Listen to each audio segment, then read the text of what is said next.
నల్గొండ జిల్లా నిడమనూరు మండలం బొక్కమంతల పహాడ్ గ్రామంలో కీర్తిశేషులు పుట్టా ప్రభాకర్ రెడ్డి జ్ఞాపకార్థం ఉచిత కంటి వైద్య శిబిరం నిర్వహించారు. శంకర నేత్రాలయ కంటి వైద్యశాల వారిచే ఉచిత కంటి పరీక్ష శస్త్రచికిత్సా కేంద్రం ఏర్పాటు చేశారు. ఈ కార్యక్రమానికి ముఖ్య అతిథిగా కందుకూరు జానారెడ్డి పాల్గొని నిర్వాహకులతో కలిసి మెడికల్ క్యాంప్ ను ప్రారంభించారు. కంటి పరీక్షలు శస్త్రచికిత్సలు వారం రోజుల పాటు నిర్వహించడం అభినందనీయం అని జానారెడ్డి అన్నారు. ఈ ప్రాంతం ప్రజలు ఉచిత కంటి వైద్య శిబిరాన్ని సద్వినియోగం చేసుకోవాలని కోరారు.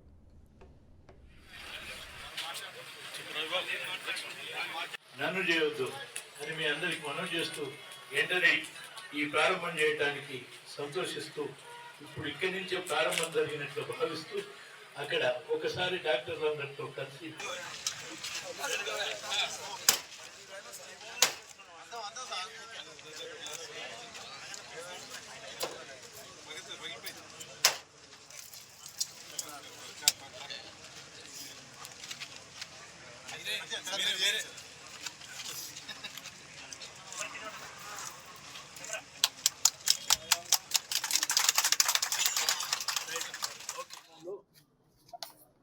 ఎనిమిది రోజుల పాటు హై క్యాంప్ నిర్వహించి ఈ ప్రాంతంలో ఉన్నటువంటి కంటి చూపు తగినటువంటి చికిత్సలు ఏర్పాటు చేయడానికి ఇక్కడ ఈ కార్యక్రమం నిర్వహించడం చాలా సంతోషం.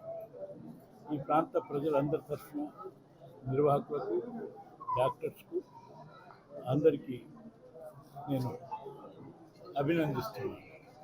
అదేవిధంగా ఈ ప్రాంత నాయకులు ప్రజలందరూ కూడా ఈ కార్యక్రమం విజయవంతం కావడానికి సహకరించవలసిందిగా, ఆ తర్వాత కంటి చూపు లేనటువంటి వాళ్ళందరూ కూడా దీన్ని సక్రమంగా వినియోగించుకోవాల్సిందిగా తెలియజేస్తూ